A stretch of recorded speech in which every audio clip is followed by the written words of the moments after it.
So this is considered striking gold here. Trying to figure out what part of the building this was, but I mean, we're down 4 feet right there, pretty close to it. Anything deeper, they have to get a box in there. But yeah, that's the side of an old historic building that's been buried. Now they don't know if it goes throughout or if it's just a foundation wall. They don't know how deep it goes, so they're going to be spending a good amount of time on this today. It's going to be pretty cool. But yeah, they had it wrapped with plastic, and we were able to get really lucky. It was right on the edge of our scoops, right on the edge of the hole.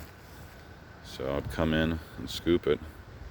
Now they can do this by hand too, but it's so much more difficult. I mean, this right here would take them weeks, something that I can knock out. And then they get in there and they clean it up and they do their profiling of the sidewalls, and they get it looking really good. Document any artifacts that come out.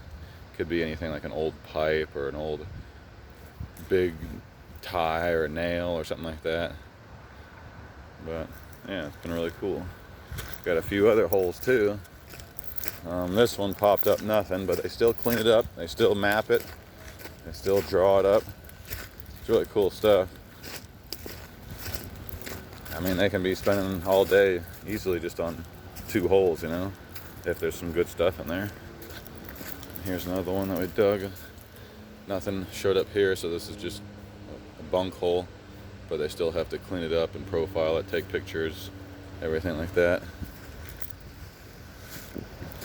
Yeah. So today will just be backfilling the holes that they're finished with. Well, everything's going to get backfilled today, but just kind of waiting on them,